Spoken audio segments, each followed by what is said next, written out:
நெய்வேலி துடிவாசக ஆனந்த குமார சாலை ஐயப்பன் அவர்கள் கும்பகோணம் மெய்வழி வேதம் ஓதும் பாடசாலைக்கு வந்திருக்கும் இங்க இருக்கிறவங்க எல்லாருமே நண்பன மக்கள் தான். ஒரு அனந்தரோ சந்ததியோ இந்த ஊர்ல இல்லைங்கிறது ஒரு வருந்தத்தக்க ஒரு விஷயமா இருக்கு. அப்படி இருந்தாலும் கூட எல்லாரும் நம்ம தெய்வத்தோட பிள்ளைங்க தான். நம்ம எண்ணத்தலையோட தெய்வத்தை ஏற்றுக்கிட்டு அவங்க வகுத்த அந்த சட்ட திட்டப்படி நடந்து நம்மளோட ஜீவனை திரும்ப அவங்ககிட்ட ஒப்படைக்கணுங்கிற கோணத்துல இருக்கிற கும்ப மக்கள். கும்பத்தை ஒடுத்துடக்கூடாது. இந்த கும்பத்தை உடைக்கணும்னு என்ன? கும்பம் கும்பமாகவே இருக்கிறது தெய்வம். அதனால இந்த சபையில ஏற்கனவே இது 3வது முறைன்னு நினைக்கிறேன். முதல் ஒரு முறை இதே தலைவரத்துல பேசினேன். என்ன பேசணும்னு எல்லாருக்கும் ஞாபகம் இருந்து சொன்னீங்கன்னா நீங்க உண்மையிலேயே கும்பகோணம் தான். 62 வருஷத்துக்கு மேல ஆச்சு. வாழ்க்கையில எவ்வளவோ திறந்து போயிட்டேன். நீ என்னமோ பேசுனது கேட்டுக்கிட்டு இருக்கிறியப்பா. இதெல்லாம் நியாயமா? உங்களுக்கே சரியா? ஆனா நாங்க வச்சிருக்கிறோம். ஏன் அப்படின்னா அந்த செவிச்சுவை இல்லைன்னா ஜீவன் உதக்காது. அந்த செவிச்சுவை அருந்துன்னு சொன்னாக்கா ஜீவன் இல்ல, உணர்ச்சி வராது. என்ன உணர்ச்சி? மெய் உணர்ச்சி. அதுதான் இங்க பேசணும். அதுக்கப்புறம் ஒரு வீட்டு மாடியில ஒரு சபை வச்சிருந்தாங்க. அதுக்கு நாங்கெல்லாம் வந்திருந்தோம். அப்ப என்ன பேசணும்? உனக்கு வேற வேலையே இல்லையா? நீங்க பேசிட்டு போனா அதோட போங்களாங்க. திருப்பி எதுக்கு என்ன பேசணும் கேட்க நாங்கள்லாம் எதுக்கு எங்களுக்கு 2 காது கொடுத்துருக்குறாங்க. இப்படி வாங்குவோம், இப்படி விட்டுருவோம். இதெல்லாமா கேட்கலாம் அப்படின்னு நினைக்காதீங்க. உலகத்திலேயே உண்முறை இல்லை அங்க பேசுனது. ஏன் அப்படின்னா வந்தது நிஜம்தான் ஐயா. யார் வந்தாங்க? மெய் வந்தது, பொய் வரல. பொய்யை போக்குறதுக்காக மெய் வந்தது. வந்தது நிஜம்தான் ஐயா. வடக்கையிலாயம் தன்னை. யாரு? அவங்க. வடக்கையிலாயம் தன்னை தந்தது எங்கென்று தாமரை இறக்கி வைத்து மந்திர சிரத்தை எங்கள் மனம் தன்னில் அழுத்தி நானும் பந்துலாம் பூமி என்றும் பரப்பென்று இருக்குதையா. அந்த வளர்த்தையிலாயமாகிய மெய்வழிச்சாலையினுடைய உன்னதத்தை பற்றி நம்ம நினைவில் இல்லைன்னு சொன்னா நாம எங்கிருந்தாலும் பயனற்றவர்களே. அந்த பயனை நாம எழுந்துருவோம். அதனாலதான் அவர் சொன்னாரு, என்னையே குருவாக்கு, உண்மையை என்னிடையே வை, மற்றனக்கே பூசனை செய், எப்பொழுதும் இது செய்யும் என்னையே வந்தடைதி, இது மெய்யே, இது மெய்யே. ஆக 2 முறை பேசுனதுதான் மறந்துட்டீங்க, விட்டுருவோம். இந்த முறை பேச போற சொல்றேன். அடுத்த முறை வரணும். இன்னும் 2 வருஷத்துக்கு அப்புறம் வைக்கிறாங்க என்னன்னு தெரியல. என்னையா நாங்க எங்களுக்கு ஏதாவது ஒவ்வொரு சபையிலும் ஒரு கடந்த 2 வருட காலமாக கொரோனாக்கு அப்புறம் என்ன காலம் இறைவன் திருவருள் பண்ண காலம் பார்த்தனம் கேட்டில மண்ணு போல மந்திர வாசனை எண்ணி எண்ணி எண்ணி கழிப்பதும் நெஞ்சம். அந்த கழிப்பு வரணும்னு சொன்னா அந்த ஆனந்த கழிப்பு நம்மகிட்ட இருக்கு.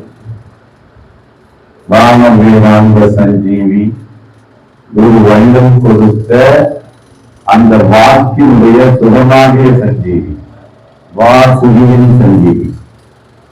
அந்தபடிக்கு மதுரை, சிவகாசி, தென்காசி, கோவை இந்த ஊர்கள்லாம் மாசம் மாசம் ஒவ்வொரு வாரமும் நாங்க ஏதாவது ஒரு ஊருக்கு போயிடும். அது என்னுடைய கட்டளை. இது வரைக்கும் அப்படி யாரும் போய் பேசினேன். எல்லாமே அண்ணாங்க இருக்கும்போது எல்லாம் பேசி முடிக்கிறாங்க. அனந்தங்கள் இருக்கும்போது அப்புறம் இடைப்பட்ட காலத்துல அப்ப மறுபடியும் எல்லா ஊர்லயும் சபைகள் எழுச்சி பெற்று இருக்குது. இப்ப எல்லா பொறுப்பாளர்கள்லாம் அங்கங்க போட்டு சீர்திருத்தமாக பண்ணிட்டு இருக்காங்க. நிர்வாகம் நல்லபடியாக நடக்குது, தப்பு சொல்ல முடியாது. அப்படி ஏதாவது ஒரு தவறு இருந்தா உடனடியா அது கரையப்படுது. அந்த அளவுக்கு நெய்வழி சூழ்நிலை போட்டுருக்கின்ற உலகத்தில் இதை எதை குறிக்கிறது என்று பார்த்தோம்னு சொன்னா அழிவு நெருங்கிட்டு இதுதான் காமிக்கும். இத நேற்று பாத்தீங்கன்னா இஸ்ரேல் ஈரான் மேல கொண்டு போடுறான், ஈரான் இஸ்ரேல் மேல கொண்டு போடுறான். இந்திக்கு செல்லக்குள்ள சைனாக்கு செல்லக்குள்ள ஈரான், அமெரிக்காவுக்கு செல்லக்குள்ள இஸ்ரேல். இப்ப இவங்க பண்றான், நீ என்ன பண்றியா, நான் இது என்ன மூன்றாவது உலக போருக்கு வழிவகுக்குமா அப்படின்னு ஒரு கேள்விக்குறி போடுறான். தெய்வம் என்ன உத்தரவு பண்ணாங்க அப்படின்னா, நீ என் புள்ளிகள்லாம் எங்கெங்கயோ பாடுபட்டு இருந்துருக்கீங்கப்பா, ஏதோ நமக்கு என்னுடைய ஓக்காலக்கான வாக்கி விட்டுனால நீங்க தெளிவுபடுத்து என்னுடைய கைத்தரத்தை பிடிச்சுக்கிட்டீங்க. இருந்தாலும் அவங்களுடைய குடும்ப சந்தோஷத்துக்காக வேண்டி வெளியில இருந்து ஆக வேண்டிய கட்டாயம் எல்லாம் இருக்கு. நீங்க எங்க இருந்தாலும் என்னுடைய ஆசீர்வாதம் நாங்க வச்சிருக்கிறோம். இருந்தாலும் மூன்றாவது உலகப்போர் கேள்விப்பட்ட மாத்திரத்திலேயே எல்லாத்தையும் நான் நிதி வந்திருக்கேன். உத்தரவு அது எத்தனை பேருக்கு 60 10 வருமானம் வருவாங்க. இல்ல தெய்வம் என்ன தெய்வம் பார்த்துவாங்க, அந்த பாடத்தையே அவங்க போட்டு இதுக்கு இருந்தான். அப்போ இது நமக்கு எதை தருது அப்படின்னு பார்க்கும்போது அச்சத்தை தருது. அந்த அச்சம் நம்ம உள்ளுக்குள்ள வரும்பொழுது மேம்பாட்டை தருது. மேம்பாடு அப்படிங்கிறது என்னன்னா, நீங்கள் நம்ம ஒரு ஸ்டெப்பு மேல போகும். கீழே போனோமா மேல போகணுமா? அவர் சொன்னார்ல, மேல போனா சைத்தான், கீழே போனா சாரி மேல போனா சொல்றீங்களா மாட்டேன் சொல்ல மாட்டேங்க. மேல போனா சுல்தான், கீழே போனா சைத்தான். அப்போ பசுத்தமாக ஓங்க ஓங்க ஓங்கவே தான் சொல்றாங்க. ஓங்க ஓங்கவே, அது ஓங்கணும் மெய்வழி, எங்கும் மெய்வழி ஏறி துளங்கிட. ஏறணும் மெய்வழி. எங்க ஏறணும்? நம்ம சிந்தனையில. எது வழியா ஏறணும்? செவி வழியா ஏறணும். அதனால இன்றைய தலைப்பு செவிச்சு வழிதான். அதுக்காக தான் அவ்வளவு தூரம் சுத்தி கூட்டிட்டு வந்துருங்க உங்களை.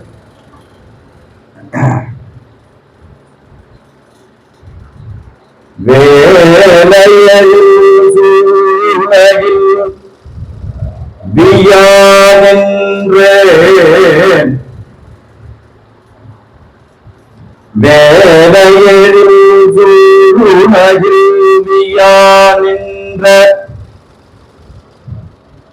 வல்லிருளை மாய்க்கவென்றே முன்னோர் நாளில் காலையிலும் சூரியனும் முழுநிலாவும் கலந்து முடிவு கட்டிவிட்டு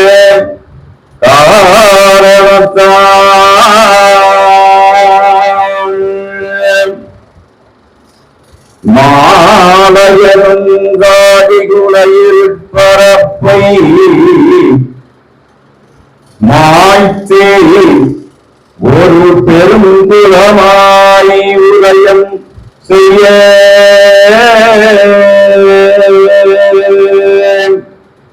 மாலையனும் காடிகுலையில் பரப்பை மாய்த்தே ஒரு பெருங்குலமாய் உதயம் செய்ய சாலையென்று வந்தறிந்த சாலையென்று வந்தறிந்த பொன்னரங்கச்சபையுள்ளோர் நாளும் நீர் வாழ்வே.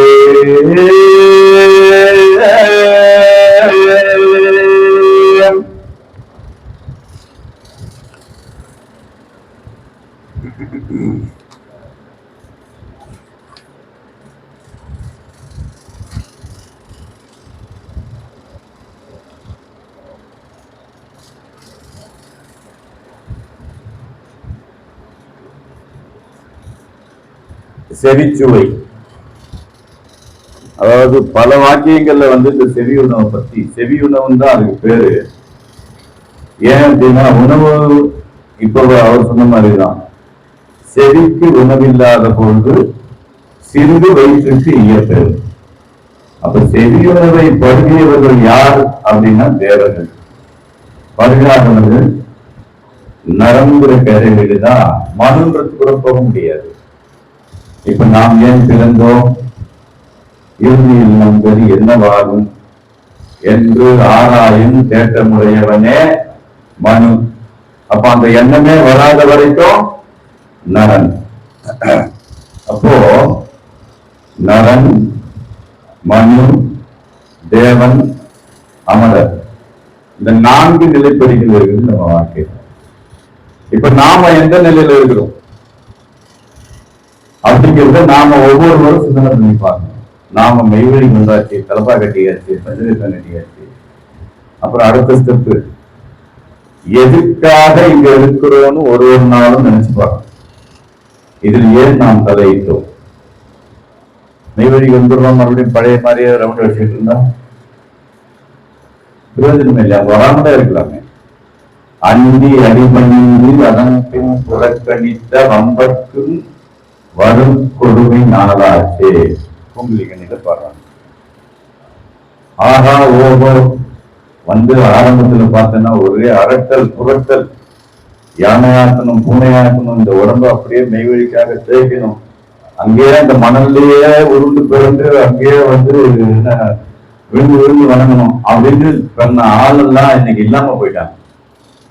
எதனாலன்னாக்கா, ஆர்ப்பரித்த காமிகத்தும் யோகிக்கும் அறிந்து பின் அகமதியே அப்பாட்டலும்.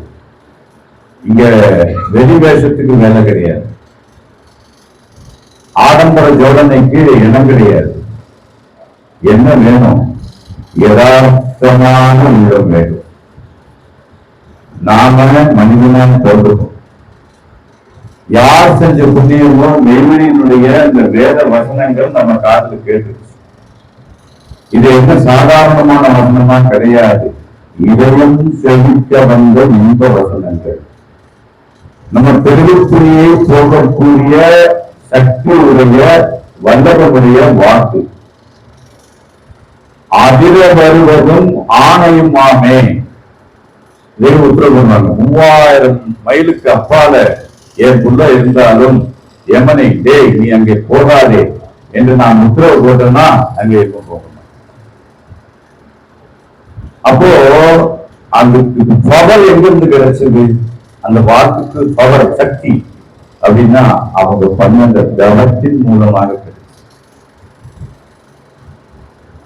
இப்போ ஒருத்தர் பாடுபட்டு உலகாயத்துல பரம ஏழையா இருக்கிறவரு கொஞ்சம் கொஞ்சமா பாடுபட்டு சில ஆயிரங்கள், சில லட்சங்கள், சில கோடி வந்த பின்னாடி அவர் வந்து மதிப்புமிக்க மனிதனா மாறிடுறாருல. 4 பேர் அவருக்கு ஒரு வார்த்தை தேர்ந்துப்பா, ஏன்னா அவர் பெரியாள் ஆயிட்டார் அந்த இடத்துல. அதனால எது செஞ்சாலும் ஒரு வார்த்தை கேட்டு செய்யற அளவுக்கு அவர் தன்னை உயர்த்திக்கிட்டார். இது எந்த அளவுக்குன்னா இந்த உலகத்தளவுல தான். ஆனா நம்ம தெய்வம், போன வாரம் மதுரை சபையில போன வாரம் பேசினேன், தெய்வம் முதல் அப்படிங்கிற தலைப்புல, அனித்தியன் என்னை ஏழை என்று ஏளனம் செய்தார். யாரு? அந்த திருப்பரங்குன்றம் மலையிலிருந்து இறங்கி நமக்காக வேண்டி அந்த யோகத்துக்கு ஜெராமுடியில் நண்பர்களோட காலில் செருப்பு இல்லாம சுத்திட்டு இருந்தாங்கல்ல நம்மளை தேடி.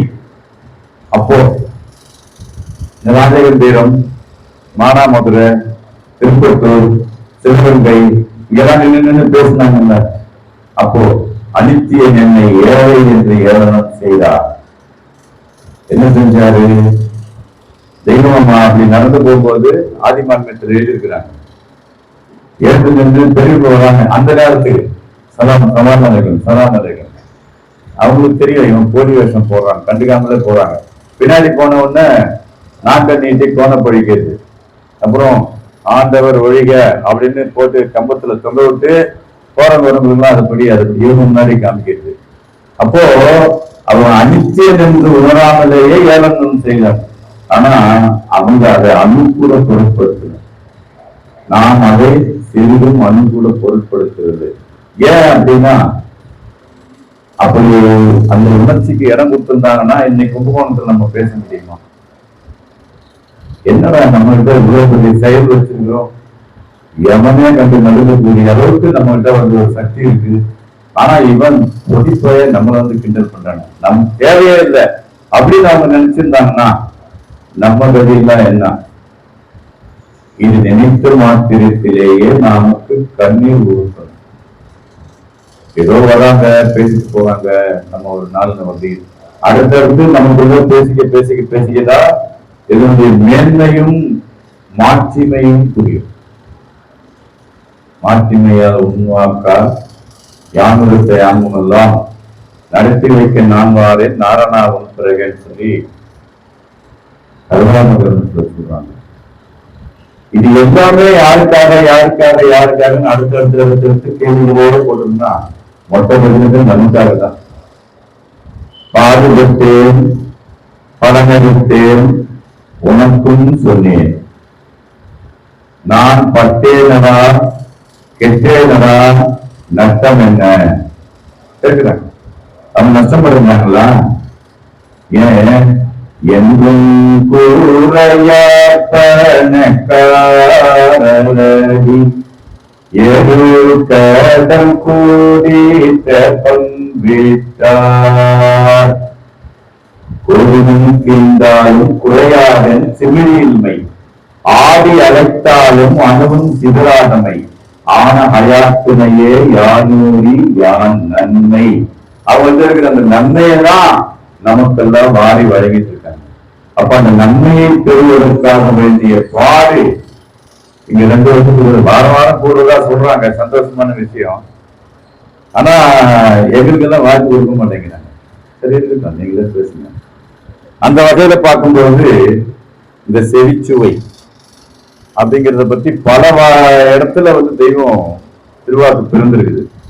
அதுல அருளமுதம் 231வது வாக்கியம், ஈசன் உன்னுள் பரிசுத்தமான மாசு மருவு இல்லாத இடத்தில் குடிகொண்டிருக்கிறான் அல்லவா. ஈசன் உன்னுள் பரிசுத்தமான மாசு மருவு இல்லாத இடத்தில் குடிகொண்டிருக்கிறான் அல்லவா. ஆகையால் அவனை ஈசனை பற்றி உன் செவிகள் சுவைத்து கழிக்க வேண்டும். அப்போ எது பற்றி கேட்டா அது சுவைக்கும் கழிக்கும். ஈசன் முன்னுள் பரிசுத்தமான மாசு மருவு இல்லாத இடத்தில் குடிகொண்டிருக்கிறான் அல்லவா. ஆகையால் அவனை ஈசனை பற்றியே உன் செவிகள் சுவைத்து கழிக்க வேண்டும். சரி, முதல்ல வந்து ஈசனை பற்றிய பேச்சு எதுன்னு தெரியணுமே, அப்பதானே அது இன்னவா இருக்கும். இப்ப ஈசன்ன்றது முன்னாடி வந்தவரையா இப்ப இருக்கிறவரையா?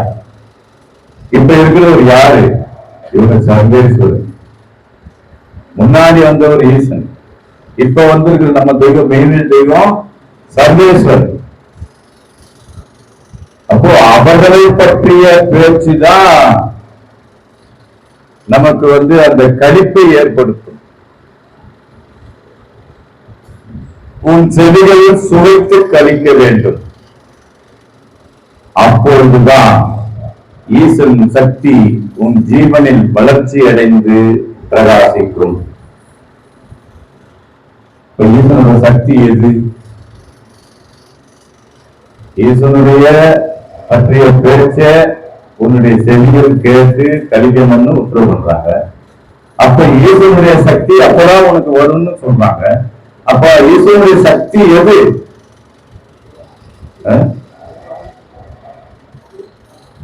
திருவாக்கு தானே உள்ள போகுது, அதனுடைய சக்தி எது? கொஞ்சம் முன்னாடி தான் சொன்னேன், நின்றுனா எவன் நிற்பான். அப்போ இந்த பவர் உள்ள இருந்ததுன்னா அங்க எவனுக்கு வேலை இல்லையே. ஈசனுடைய சக்தி எவனுடைய வல்லபத்தை முறியடிப்பது அல்லவா. அப்ப அந்த சக்தியை கை கொள்றதுக்கு தான் பெரியவங்க தவத்துல உட்கார்ந்து இருந்தாங்க. இப்ப நாம எங்க இருக்கிறோம்? இந்த நிமிஷம் எப்படி தவத்துல இருக்கிறோம்? அப்ப தவணைங்கிறது என்ன? நீ குருவெல்லாம் போய் தேடி அறிஞ்சாலும் இதெல்லாம் கிடைக்காது. தெய்வம் வாக்கியத்துல வச்சிருக்கிறாங்க. எவனாலும் உபதேசம் கொடுக்க முடியாது.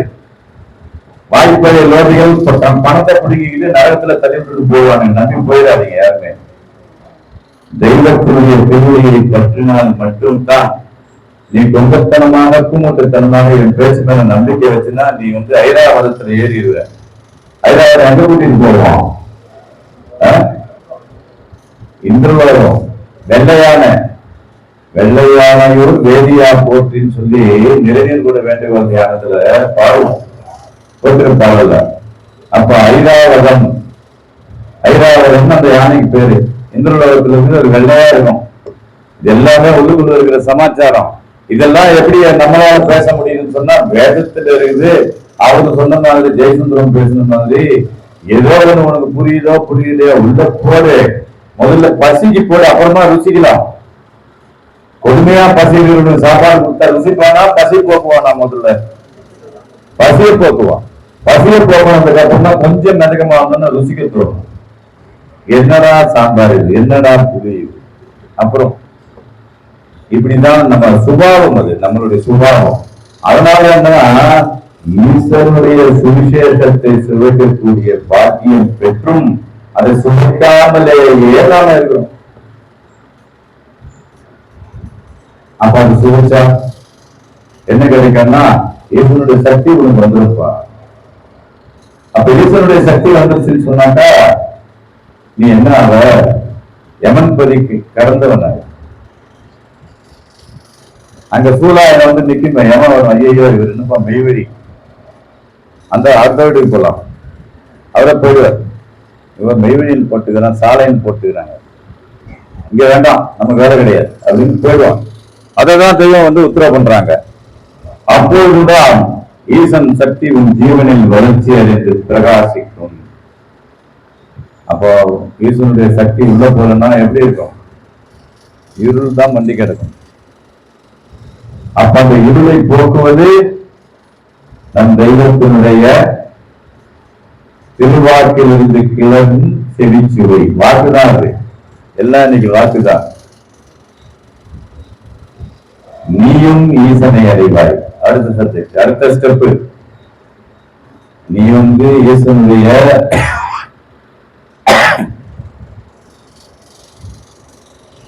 ஈசனை பற்றியே உன் செவிகள் சுவைத்து கழிக்க வேண்டும். அப்பொழுதுதான் ஈசன் சக்தி உன் ஜீவனில் வளர்ச்சி அடைந்து பிரகாசிக்கும். நீயும் ஈசனாவாய். இப்ப நம்ம லட்சியம் எல்லாம் என்ன? இங்க உட்கார வேண்டிய அவசியம் என்ன? என்ன அப்படின்னா ஈசனாவதுக்கு தான். அவர் சொன்னாரு, மனு கூட்டல் ஈசன், மனு மைனஸ் நீசன். அது நம்ம செயல்ல தான் இருக்கு. நான் கூட போன வாட்டி மத்தியானம் நிறைய பேர் கிளம்பிட்டாங்க. நம்ம இந்த வாட்டி கிளம்பிடுவாங்கன்னு நினைச்சேன். ஆனா கொஞ்சம் உட்கார்ந்து இருக்கிறீங்க, சந்தோஷம் தான். இருந்தாலும் இருப்பவர்களுக்காக பேசுகிறேன் தான் தெய்வம் ஒரு இடத்துல பேசுறாங்க. போனவனை பத்தி கவலை இல்லை, இருப்பவர்களுக்காக பேசுகிறேன். அவங்க பேசணும், நான் பேசுறேன், நம்ம கற்பனை பேச முடியாது. ஏன்னா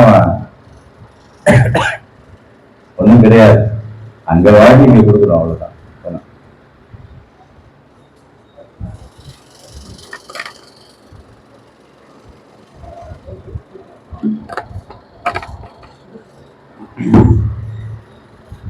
நீயும் ஈசனாவாய். இல்லாவிட்டால் செவி உனக்கு பரிதாவிட்டால் யமனிடம் தான் நீ தள்ளப்படுவாய். இது பயமுறுத்துறதா நினைச்சுக்காதீங்க. உண்மை அதுதான்.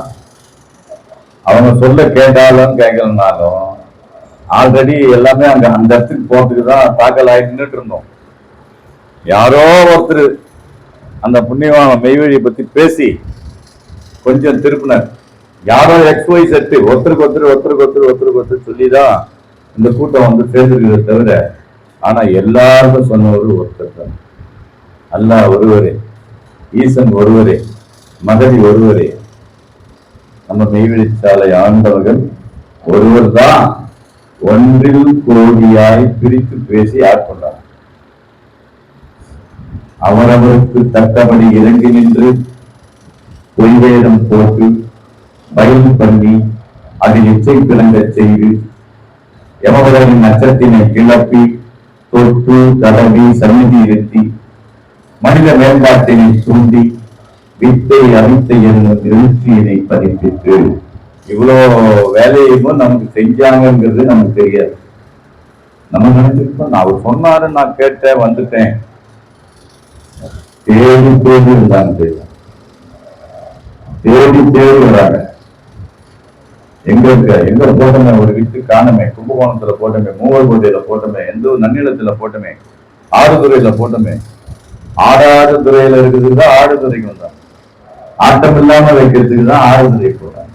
எப்படியெல்லாம் வந்து நம்மளை தேடி தேடி வந்து தெய்வம் கொடுக்கறதுக்கு காரணம் என்ன அப்படின்னு சொன்னா, அண்ணாத்தினுடைய வித்துக்களாக, விவரித்துக்களாக நம்மை ஆக்கத்துக்காக வேண்டி அவங்க பாடுபடுறாங்க. அப்போ அந்த படிக்கு என்ன, அப்படி நீ கேட்கிற அந்த ஈசனுடைய சக்தியை நீ பெறவில்லை என்றால், நீ ஈசனாக ஆகவில்லை என்றால், சிகிச்சையை பருகவில்லை என்றால் என்னிடம் தான் தள்ளப்படுவார். அப்ப இதுக்கு நாம கூடலாமா, இல்ல வந்து எதுக்கு நம்ம இது கேட்டதுல இருந்து சதா பூர்த்தியானம் செய்து கொண்டு இருக்கிறது.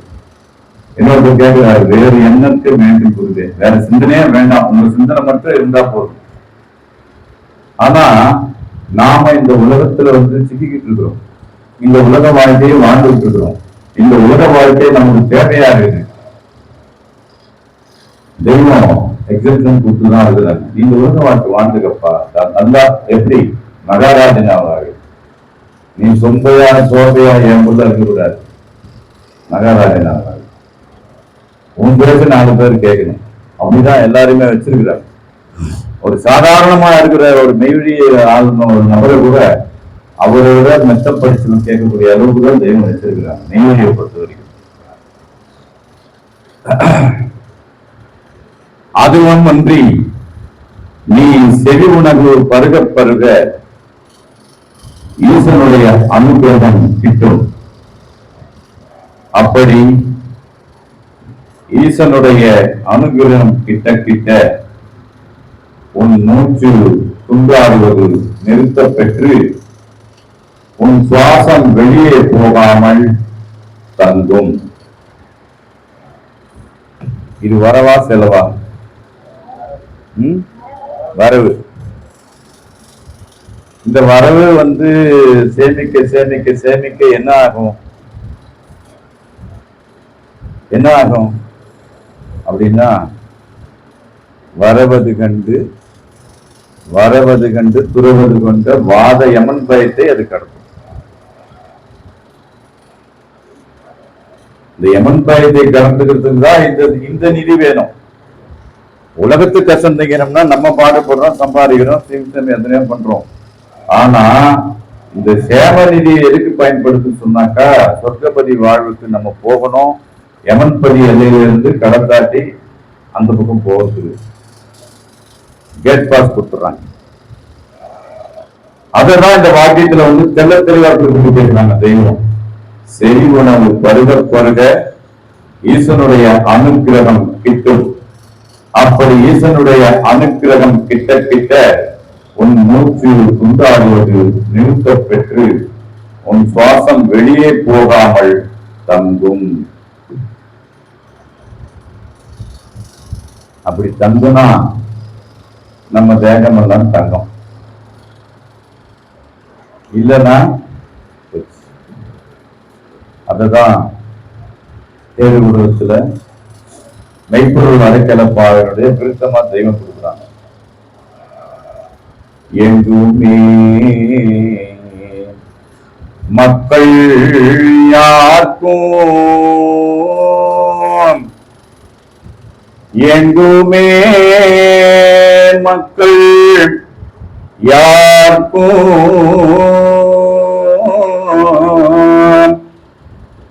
இடர்களை தோன்ற வேண்டி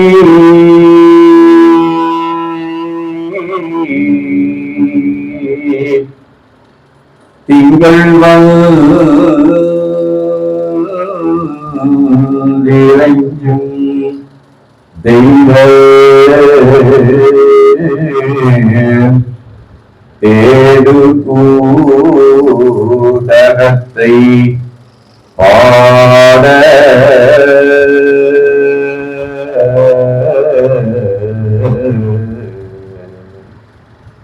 அங்கமோ பங்கம் தீண்டா அங்கமோ பங்கம் தீண்டா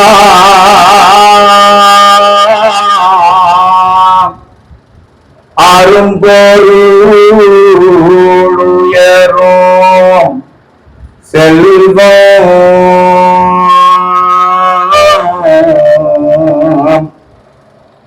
தங்கியே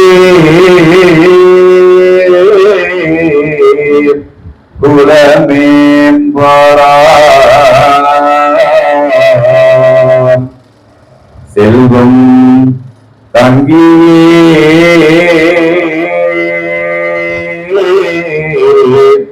குலமேம்பாடா தான் சிரஞ்சீவி யோரே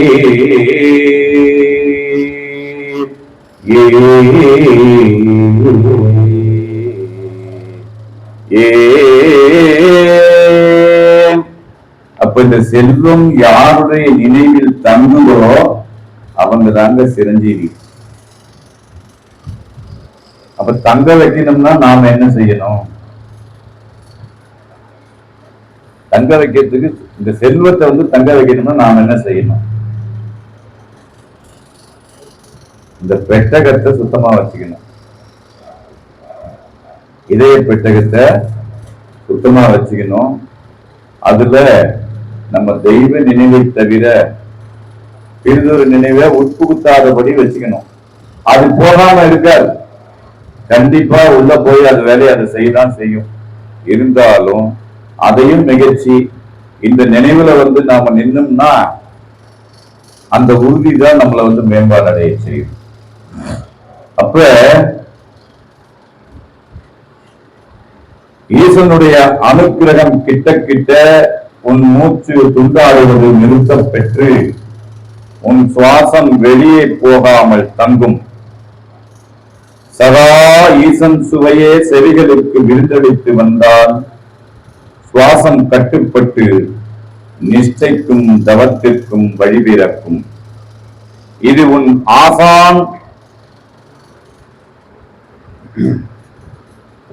ஆசான் தயவால் தான் நடக்க வேண்டும். அவர்களுடைய அன்பை பெற்று உன் பக்கம் அவர்கள் அன்பை பாயும்படி செய்து கொள்ள வேண்டும். ஆசானுடைய தயவு பெறணும்னு சொன்னா என்ன செய்யணும்? இதெல்லாம் நம்ம தெரிஞ்சாதான் செயல்படுத்த முடியும். எல்லாம் வாக்கியத்தில் எடுத்து வச்சிருக்கிறாங்க. இது இப்ப பிரயாசப்பட்டு இந்த சபையை ஏற்படுத்தினார். பண்பு இருக்கிறாரு, செல்வ இருக்கிறார், அலி இருக்கிறாரு, இன்னும் அந்த எல்லாம் நம்ம சகோதரர்கள்.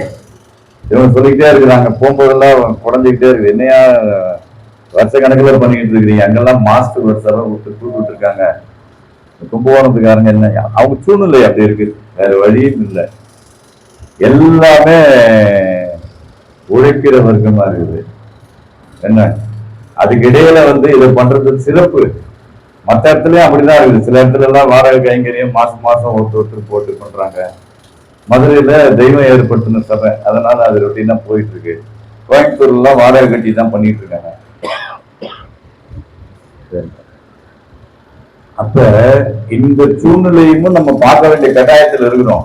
இதுக்கு இடையில நாம பிடிக்கிறோம் பாருங்க, இதுதாங்க பெருசு. தெய்வம் பார்ப்பாங்க. அடே இவ்வளவு கஷ்டத்துக்கு மத்தியில என்ன பிடிச்சானடா. 4 மணி நேரம் சாப்பிட கூப்பிட்டா கூட போல உட்காந்துன்னே இருந்தாங்களே. 2 முறை கூப்பிட்ட முன்னாடி தானே போனாங்க. அப்ப செவியுணவு மேல அவ்வளவு ஆர்வமா இருந்திருக்கிறாங்க அப்படின்னு தெய்வம் நினைப்பாங்களா இல்லையா? அப்ப நம்ம மேல தெய்வத்துக்கு அன்பு பெருகுமா பெருகாதா?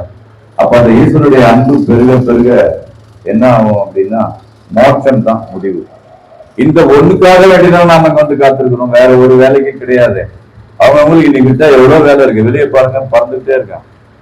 காலையில இருந்து டிராபிக் ஜாம், இந்த சந்துக்குள்ள வர்றதுக்குள்ள போதும் போதுன்னு ஆகுது. அவ்வளவு வாகனங்கள் எங்கேயோ ஒரு பக்கம் போயிட்டு தான் இருக்கிறாங்க. அவங்களும் எங்க போறாங்க, எங்க போறோன்னு தெரியாம போயிட்டு இருக்கு. நாங்க வந்தோம், எங்க வரோம்னா கும்பகோணம் சபைக்கு வரோம். என்ன பண்ண போறோம்? தெய்வத்தை பத்தி பேச போறோம். அப்படி பேசுறதுனால இயேசுனுடைய அந்த சுவையை பத்தி பேச பேச அனுகிரகம் கிட்ட கிட்ட என்ன ஆகுது? உன் சுவாசம் ஒடுங்கி ஓட ஆரம்பிக்கும். இது வரவு, அது செலவு. செலவு மட்டும் இல்ல, நஷ்டம்.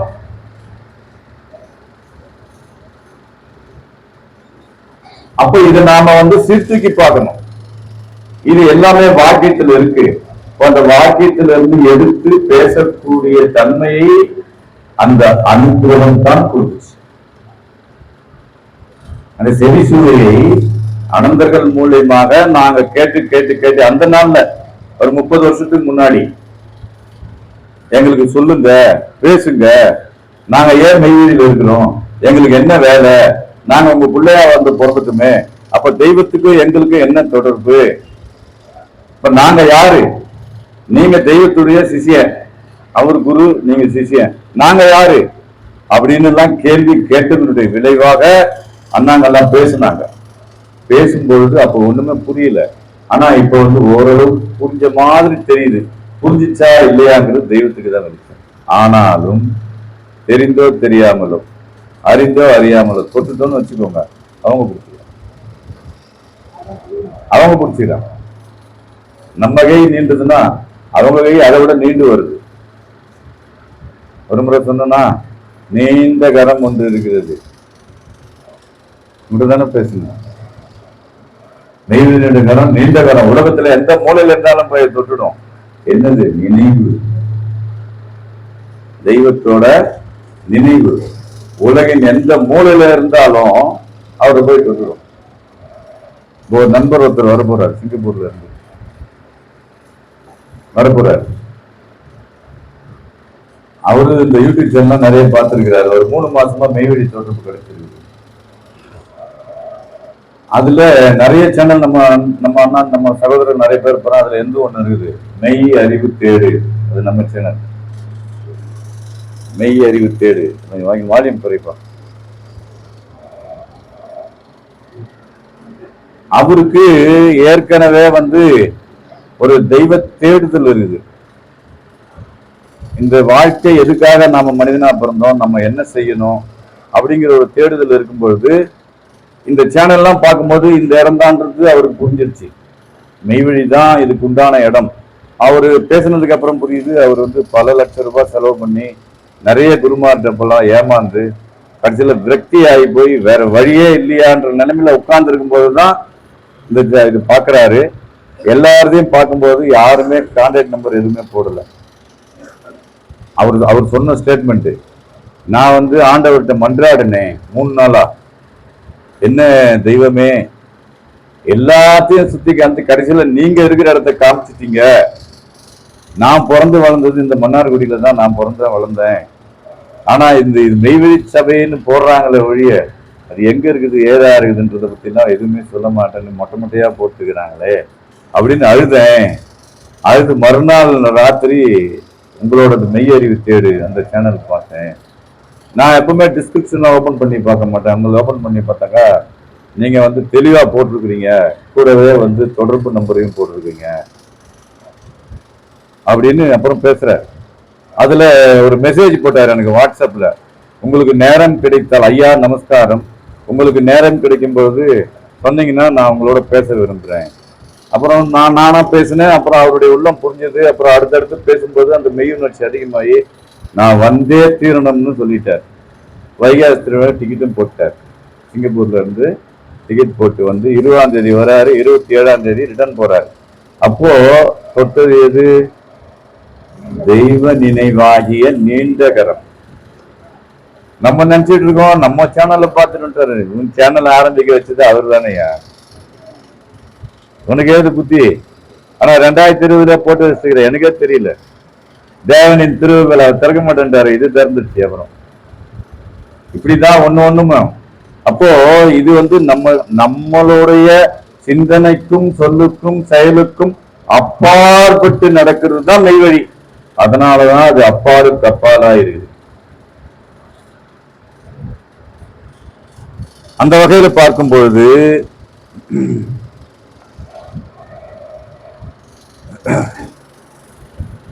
ஈசனுடைய அனுக்கிரகம் கிட்ட கிட்ட உன் மூச்சு துண்டாடுவது நிறுத்த பெற்று உன் சுவாசம் வெளியே போகாமல் தங்கும். சதா ஈசன் சுவையை செவிகளுக்கு விருந்தளித்து வந்தால் சுவாசம் கட்டுப்பட்டு நிஷ்டைக்கும் தவத்திற்கும் வழிபிறக்கும். இது உன் ஆசான் தயவில் தான் நடக்க வேண்டும். அவர்களுடைய அன்பை பெற்று உன் பக்கம் அவர்கள் அன்பை பாயும்படி செய்து கொள்ள வேண்டும் அப்படிங்கிறது இந்த வாக்கியத்தினுடைய சாரம்சம். அருளமுதம் 231வது வாக்கியம். திரும்பவும் வீட்டுக்கு போயிட்டு இந்த வாக்கியத்தை நீங்க படிங்க. உங்க எண்ணத்துக்கு தகுந்த மாதிரி தெய்வம் அங்க ஒரு எழுச்சியை கொடுப்பாங்க. அவரவர் நினைப்புக்கு தக்கதாகவே இருந்து அங்கே விளையாடினேன் சிவனே ஐயா. சரி, இதை பார்த்துருவோம். செவி உணவுன்றது இன்னொரு வாக்கியம் இருக்குது. அடுத்த சபை இன்னும் 2 வருஷம் பொறுத்து இல்ல. கும்பகோணம்னாலே மகாமகம் 12 வருஷத்துக்கு ஒரு முறை வருது இல்ல. இவங்க 2 வருஷத்துக்கு ஒரு முறை நம்மளை கூப்பிடுவாங்க. 10 வருஷத்தை குறைச்சிடுறாங்க. அது வரைக்கும் பரவாயில்ல, பாராட்டிடுவோம். மகாமகமே எங்க ஊர்ல 12 வருஷத்துக்கு வருது. அடிதான்ப்பா. மெய்வழி பத்தி நீங்க பேசணும்னா 10-12 வருஷம் காத்திருங்கன்ற மாதிரி வேண்டாம். 2 வருஷத்துக்கு வருது அடி வச்சிருவோம். 10 வருஷத்தை சுருகிடுவோம்னு சுருகிட்டாங்க. ஏற்றுக்கொள்கிறோம்.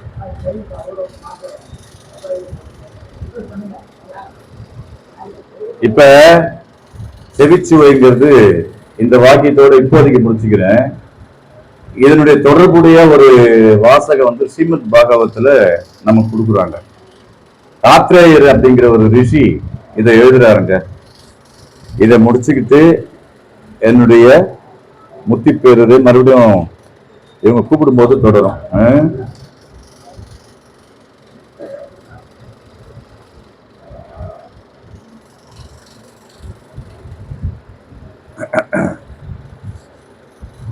ஒரு மாபெரும் சுதந்திரம் இந்த ஜீவனுக்கு உள்ளதை சகல ஞானிகளும் சுட்டி காட்டிய வண்ணம் இருக்கிறார்கள். ஒரு மாபெரும் சுதந்திரம் என்ன? நீ ஈசனாவும் ஆகிக்கலாம், நீசனாவும் ஆகிக்கலாம். மெய்விழிக்காரன் சொல்றத கேட்டு ஜீவனை ஈசன்கிட்ட ஒப்படைச்சாலும் ஒப்படைக்கலாம், இல்லைன்னா கூட்டாளிங்க பேச்சை கேட்டு எங்க வேணாலும் கொண்டு போய் ஒப்படைச்சுக்கலாம். நீ பேச்சை கேட்டாலும் கேட்காட்டினாலும் அது போற இடம் அங்கதான். அததான் அவர் சொல்றாரு, ஒரு மாபெரும் சுதந்திரம் இந்த ஜீவனுக்கு உள்ளதை சகல ஞானிகளும் சுட்டி காட்டிய வண்ணம் இருக்கிறார்கள். அதாவது தான்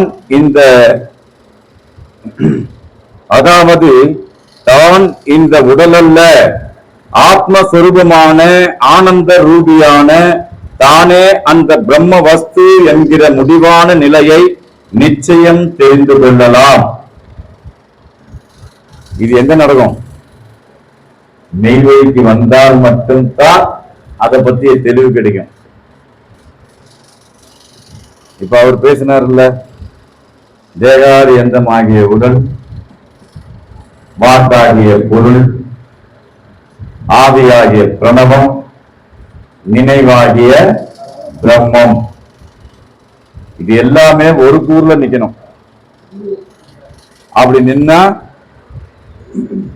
நம்ம பிரம்மம் ஆயிடும்.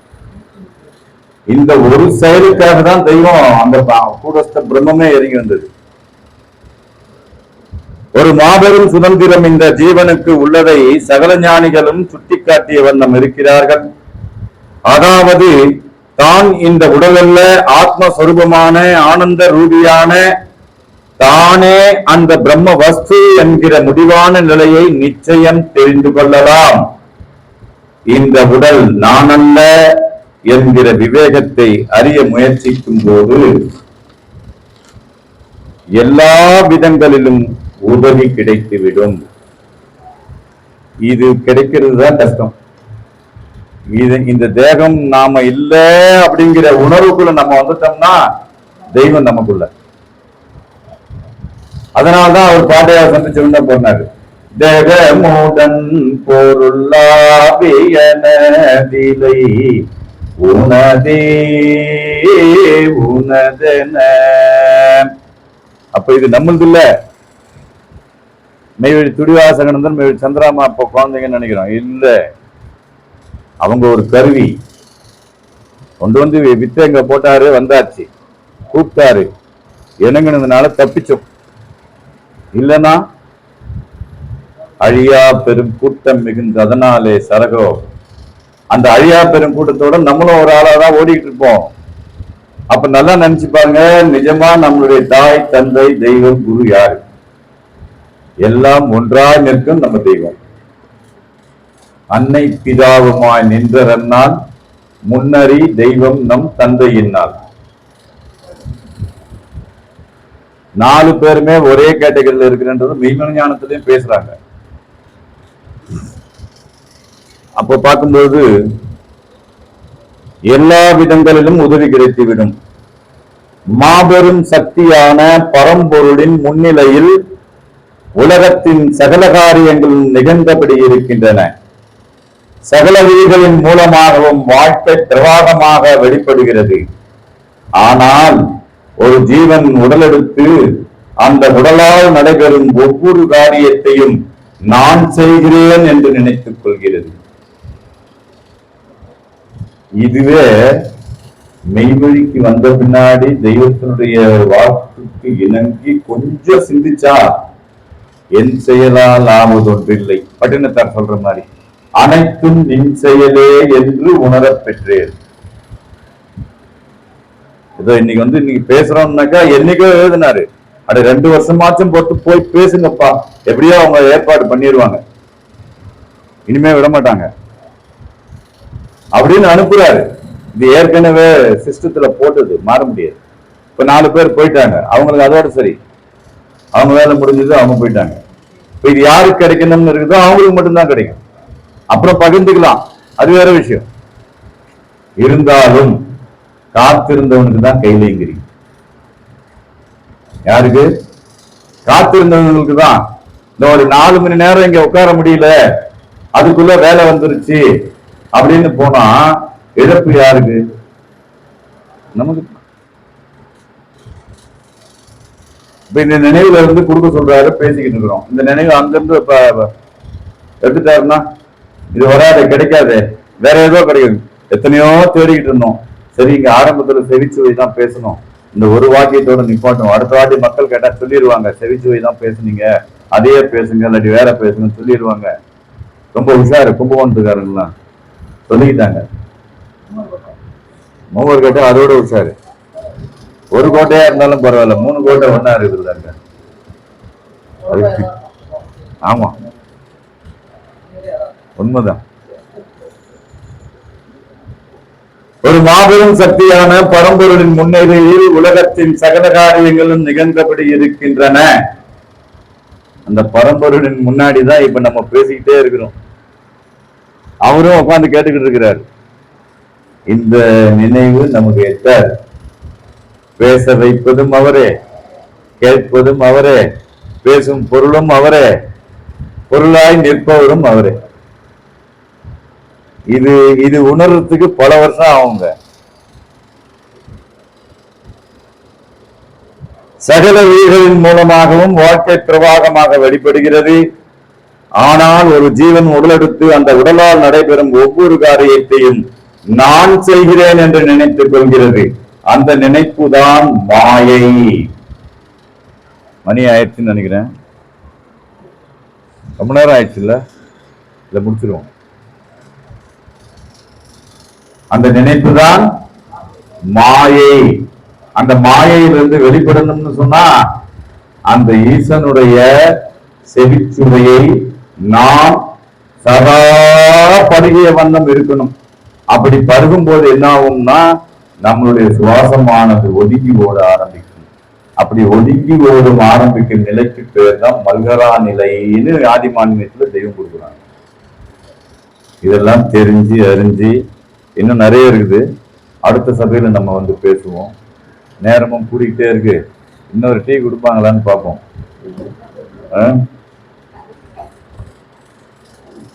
ஆகவே நாம் எல்லோரும், அதாவது நெய்வேலியை சார்ந்துள்ள கும்பகோணம், மூவர் கோட்டை மற்றும் பல பகுதிகளில் இருந்து இங்கு வந்திருந்து இதுகாரும் நம் தெய்வம் அவர்களின் தற்பராபர நிச்சலாதிய சுவிசேஷக்கார அந்த அலுவலகத்தினை செவிவாய் மறுத்து கேட்பதற்காக வேண்டி இந்த மணித்துளிகளை இங்கே பயன்படுத்திய உங்கள் எல்லோருக்கும் என்னுடைய நமஸ்காரம். நாம் எல்லோரும் நம்மளுடைய தெய்வமாகிய நெய்வேலிச்சாலை ஆண்டவர்களின் பாதார பிந்தங்களிலே பரிபூர்ண சரணாகதி அடைந்து அவர்கள் வளர்த்த நிற்கும் நிஜநிதி புல்வாழ்விலே மனம் கூடி சேர்ந்து பொல்லா பிறப்பினை ஒழிக்க இந்த செவிய முறை நாள்தோறும் முன்புறமாக என்று கூறி என்னுடைய முத்திப்பேருரை மீண்டும் தொடரும். மீண்டும் அனைவருக்கும் நமஸ்காரம், நமஸ்காரம், நமஸ்காரம்.